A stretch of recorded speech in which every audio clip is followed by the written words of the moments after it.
tajam ke bawah, tumpul ke atas. Hukum cuma buat rakyat kecil, tetapi kelompok menengah ke atas kadang-kadang kebal dari perlakuan hukum. Maka bertebaranlah kemiskinan. Iya, kemiskinan moral berupa lukanya rasa keadilan. Kalau rasa keadilan terluka, orang kan nunggu kesempatan, saudara. Iya, dia nggak bisa ngomong. Iya, dia nggak sanggup action. Iya, dia nggak bisa tunjuk rasa. Tapi hatinya kan, kapan ada kesempatan? Kapan ada waktu? Tunggu. Hatinya mesti begitu. Sehingga begitu ada kesempatan, terjadilah hal-hal yang tidak terhindarkan. Dan itu ekses, bukan reformasi. Jangan seperti sebuah dialog saya dengan seorang abang beca. Saya bertanya, bang, ya, abang tahu nggak reformasi? Tahu, Ustaz. Apa? Pembakaran. Terus penjarahan, lalu perkosaan. Itu reformasi. Itu yang saya lihat. Nah, itu yang dia lihat. Saya tentu tidak menyalahkan abang beca kita, karena memang itu yang dia lihat dan sejauh itu wawasannya. Tapi ini indikasi bahwa banyak rakyat kita yang belum bisa menggunakan kebebasan secara bertanggung jawab.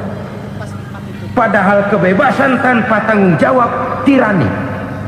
Sebuah contoh gampang-gampangan. Saya beli radio, saya setel di kamar saya, lalu saya bilang, ini radio gue. Yang beli gue, pakai duit gue setel di kamar gue, sekeras-kerasnya, gak ada urusan sama orang lain. Itu kata saya. Tetapi tetangga saya sebelah rumah kan boleh juga ngomong begitu. Kata tetangga saya, ini mata gue, yang ngantuk gue tidur di kamar gue. Kenapa suara radio lu nyampe kemari? Artinya apa ini? Kebebasan saya nyetel radio dibatasi oleh kebebasan tetangga saya yang mau tidur. Tidak ada kebebasan mutlak. Kebebasan mutlak tanpa tanggung jawab kembali akan melahirkan tirani, kembali akan melahirkan pemaksaan kehendak. Dan itu lagi-lagi bukan demokrasi. Saudara-saudara kaum muslimin rahimakumullah.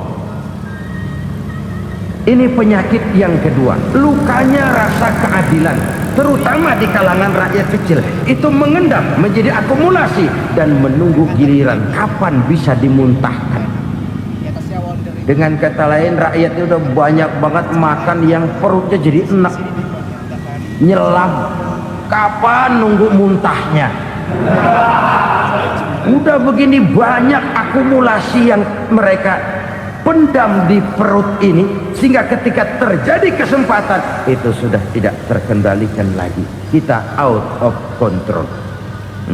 Saya tidak mentolerir sikap-sikap kekerasan. Bahkan saya lebih cenderung bahwa kalau di rumah kita banyak tikusnya saja racuni, jangan rumah dibakar. Bahwa ada korupsi, ya, ada kolusi, memang ada nepotisme, tentu. Tetapi tikusnya saja racuni, jangan rumah dibakar. Masa mau ngusir tikus bakar rumah? Tikusnya lari, tikusnya selamat, rumahnya ewes-ewes.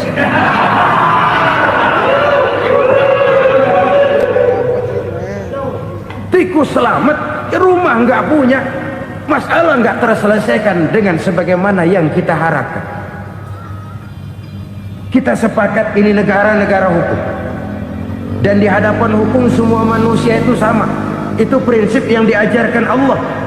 Al-musawat bainan nas fi takalifil ahkam. Semua manusia sama dalam berhadapan dekat dengan hukum Allah Subhanahu wa ta'ala. Kalau hukum sudah pandang bulu, itu jelas yang enak yang banyak bulunya. Siapa yang banyak bulunya? Monyet. Kalau hukum pandang bulu, monyet keenakan. Saudara-saudara kaum muslimin rahimakumullah, introspeksi. Mari kita bercermin bagaimana perjalanan hukum selama ini. Kalau introspeksi ini kita temukan, lalu ada upaya untuk memperbaiki diri. Jangan menggunakan tak ada gading yang tak retak, mikul duwul mendem jero untuk menutup-nutupi kesalahan orang. Padahal kesalahan itu sedemikian besar. Padahal rakyat kita tiap hari antri sembako. Ada yang sehari sekali makan, ada yang makan sudah bercampur tiwul, ada yang nasi sudah dicampur pisang, balik jadi orok lagi. Macam-macam upaya rakyat untuk menangsal perut ini. Lalu rakyat ditenang-tenangkan, lebih baik puasa Senin Kemis sambil menghadapi krisis ekonomi. Kenapa rakyat yang disuruh puasa? Kenapa bukan pejabatnya yang puasa lebih dulu untuk kemakmuran rakyat? Kalau rakyat yang memang perutnya udah gepeng disuruh puasa, makin krempeng perutnya. Artinya pejabat harus punya sense of politik. Ya, tidak, puasa itu kan tidak cuma Senin Kemis saja. Puasa itu puasa perasaan, puasa menghargai perasaan yang sedang kondisi yang sedang dihadapi oleh rakyat. Bagaimana rakyat yang tengah antri sembako melihat pejabatnya lewat dengan mobil yang harganya sampai 1 miliar. Oh, inilah pemimpin saya. Luka lagi rasa keadilannya. Kita tidak tenggang rasa. Puasa dalam artian itu pun akan menolong menegakkan semangat kebersamaan, membentuk semangat kebersamaan. Saudara-saudara kaum muslimin rahimakumullah, penyebab bencana yang ketiga dikatakan oleh baginda Nabi, wala dhaharat fihimul fahishatu illa fasha fihimul maut. Apabila kekejian telah merajalela, maka maut bertebaran di mana-mana. Kita renungi butir kalimat dalam hadis ini. Apabila kekejian telah merajalela, maut bertebaran di mana-mana. Begitu murah arti sebuah kehidupan. Penjarahan untuk hal-hal yang kecil tapi sampai mengorbankan nyawa. Apabila kekejian sudah terjadi di mana-mana, maut pun bertebaran. Maut dalam arti berpisah ruh dengan jasad, tapi juga maut dalam arti orang bisa mati karirnya, orang bisa mati usahanya, orang bisa mati kesempatannya karena perbuatan-perbuatan keji yang selama ini tidak terbendung. Lahirlah teori mafia. Siapa yang kuat dia yang berkuasa, siapa yang lemah dia menjadi mangsa. Proyek-proyek besar yang menang tender itu ya dari itu ke itu saja. Yang pengusaha-pengusaha tidak punya koneksi, tidak bisa bayar komisi, dapat proyek tetelan. Ada dagingnya dikit, namanya juga tetelan. Dagingnya sudah habis disantap oleh meja.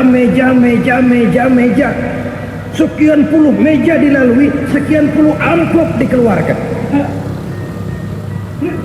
Sehingga yang akhirnya ya tinggal tetelan itu tadi. Maka kualitas pekerjaan pun sudah bukan lagi jadi masalah. Demikianlah mafia-mafia ini bermunculan di mana-mana. Di pengadilan terkenal mafia pengadilan. Hukum bisa dibeli, hukum bisa dipesan menurut kebutuhan sponsor.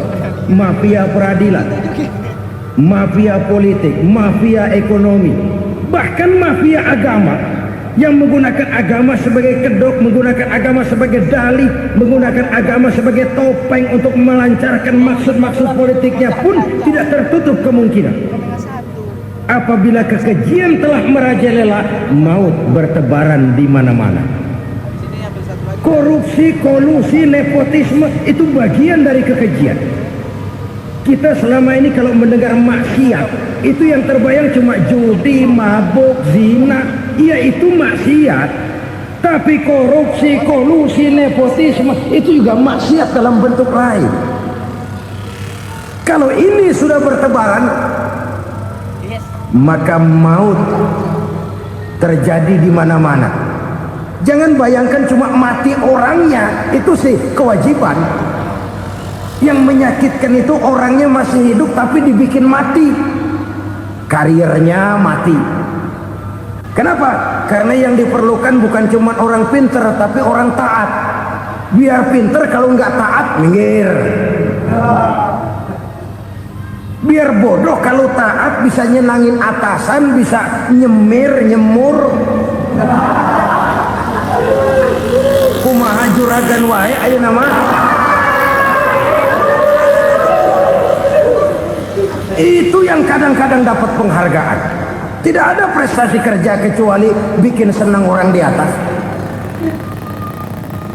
Kita lihat di desa-desa jalan rusak. Kalau ada berita pejabat anak mau turun, jalan rata sekali. Sampai tanah dari mana aja dikeruk buat ngeratain tuh jalan. Pejabat pulang legok lagi jalanan. Katanya kita kerja buat rakyat, nyatanya kita cuma melayani atas. Kenapa? Terjadi lingkaran setan. Seperti kata lagu Dul Sumbang itu.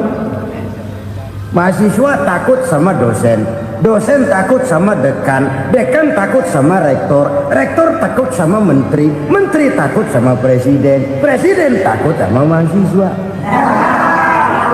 Muter balik lagi, lingkaran setan. Lingkaran setan. Saudara-saudara kaum muslimin rahimakumullah, kekejian yang merajalela, praktek-praktek mafia yang tertuang dalam kehidupan sehari-hari menyebabkan orang mati karirnya, jasad masih hidup, karir mati, itu menyakitkan. Mati bisnisnya. Rakyat kecil pernah senang ketika cengkeh booming, harganya bagus, rakyat banyak yang pergi haji. Lalu mau ditata, lahir tata niaga cengkeh, malah amburadul. Harga cengkeh jatuh, petani cengkeh kecil menjerit. Siapa yang untung? Segelintir orang. Masihkah kita pakai atas nama rakyat untuk kepentingan nasional? Padahal yang nyanyi cuma segelintir orang. Masihkah kita mau bohongi rakyat ini dengan mobil nasional tapi bikinan Korea? Masihkah kita mau bermain verbalisme, bermain kata? Ini sebuah masa lalu yang tidak perlu terulang lagi untuk masa-masa yang akan datang. Kekejian merajalela, orang mati karir. Bisa mati usaha, mati bisnis. Usahanya maju, dirangkul, hancur. Usahanya maju, dipukul, hancur, tenggelam. Bahkan yang memilukan dan memalukan, badan-badan usaha milik negara itu dikebiri sedemikian rupa sehingga tidak menghasilkan hal-hal yang bermanfaat buat negara. Saudara-saudara kaum muslimin rahimakumullah, kalau nafsu yang sudah mengatur itu semua, maka kekejian pun merajalela. Orang sudah pakai teori mafia, yang kuat dia yang menang, yang kuat dia yang berkuasa, yang lemah silakan minggir di sudut-sudut kehidupan. Kalau kekejian seperti ini merajalela, maut bertebaran di mana-mana. Banyak orang mati karirnya, banyak orang mati usahanya, banyak orang mati imajinasinya. Sekarang ini dalam dunia seni, yang banyak karyawan seni, bukan seniman. Seniman itu kan dilahirkan, lain seniman, lain karyawan seni.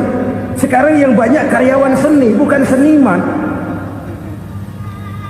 Mati karir, mati imajinasi, mati improvisasi, sehingga kehidupan persis sinetron. Sinetron itu yang kita lihat rumah mewah, yang kita lihat rumah bagus. Gak pernah kita lihat di sinetron kita ini rakyat antri sembako.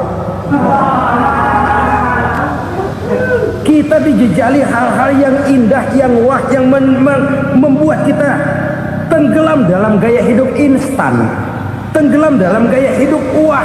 Kita lupa dengan realitas keseharian di tengah-tengah masyarakat kita. Lahirlah kelompok-kelompok selebritis, dibesarkan oleh berbagai media. Selebritis pilek aja masuk koran, pilek.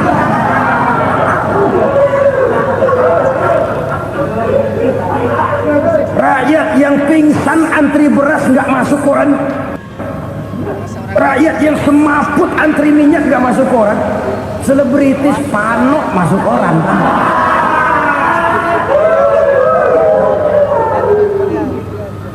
Kita besarkan hal-hal kecil, kita kecilkan hal-hal besar. Kenapa? Kita mengejar oplas, kita profit oriented, tidak lagi berorientasi kepada realitas hidup yang kita hadapi ini. Kalau kekejian sudah merajalela, kata Nabi, maka maut bertebaran di mana-mana. Maut dalam artian maut, coba lihat sekarang begitu murah nyawa. Karena 1000 perak orang mau nusuk bunuh. Karena beras seliter orang khilaf, begitu murah kehidupan. Tapi kekejian dalam bentuk korupsi, kolusi, nepotisme, kekejian dalam bentuk itu mematikan karier, mematikan bisnis, mematikan imajinasi, mematikan kreativitas. Itu juga maut dalam bentuk lain akibat kekejaman lain. Ini penyebab yang ketiga. Yang keempat, penyebab bencana menurut baginda Rasul, wala tuffiful mikyana illa muni'un nabat. Apabila timbangan sudah dicurangi, maka tercegahlah tumbuh-tumbuhan. Apabila timbangan sudah mulai curang, maka terjadilah musim paceklik. Apabila bisnis sudah bergaya mafia tadi itu, kecurangan-kecurangan terjadi, tender di balik pintu, yang dimenangkan cuma kelompok-kelompok yang bisa memberikan presentasi yang besar, muni'un nabat, terjadilah paceklik. Paceklik, panen gagal, wereng, ya wereng, kemarau panjang, it's okay, air sulit, iya, tetapi kan semua itu ada yang ngatur. Kemarau ada yang ngatur, belalang itu ada yang ngatur, air itu juga ada yang ngatur. Yang ngatur itu yang serba maha. Kalau ia murka melihat kecurangan timbangan, Allah itu kalau murka kan gampang saja, tinggal komandoin balang, lang, hancurin tuh sawah. Konvoy belalang, konvoy. Allah tinggal ngutik angin El Nino, mampir lo ke Indonesia. Hujan nggak turun-turun, kemarau panjang. Jadi kalau musim kemarau kan namanya anginnya El Nino. Kalau musim hujan anginnya namanya La Nina. Cakep namanya, kejem orangnya. Saudara lihat Cina sekarang sedang kena La Nina, banjir besar, ribuan orang meninggal. Dia mah ribuan mati kagak berasa, rakyatnya miliaran. Bangladesh lagi ngalami La Nina, India lagi ngalami La Nina. Angin, hujan, kemarau, belalang, itu kan ada yang ngendaliin. Kuncinya bukan di belalangnya, kuncinya bukan di peredaran matahari berputar, kuncinya di atas yang mengatur semua itu. Kalau timbangan sudah mulai curang, pengusaha sudah nggak mau jujur, apa nggak bikin perut jadi mual. Begitu rakyat antri sembako pingsan nggak dapat beras, sementara beras ditumpuk-tumpuk sampai membusuk. Kemana hati nuraninya? Kemana akal pikirannya? Kemana mereka yang berbuat atas nama rakyat tapi melihat rakyat susah tidak tergerak hatinya? Apabila timbangan sudah mulai dicurangi, bisnis sudah mulai melenceng, maka terjadilah paceklik. Sebuah negara yang berhasil dalam swasembada pangan, lalu sekarang menjadi negara yang rakyatnya antri untuk memperoleh kebutuhan pangan.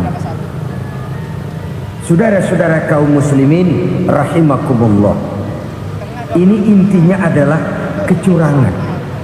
Kalau kecurangan sudah terjadi di mana-mana, dan ini milik siapa saja, bukan soal tempat, bukan soal jabatan, soal manusianya, SDM-nya. Kecurangan tidak cuma terjadi di kantor, di masjid bisa terjadi kecurangan. Korupsi tidak hanya bisa terjadi di kantor, di madrasah bisa ada korupsi.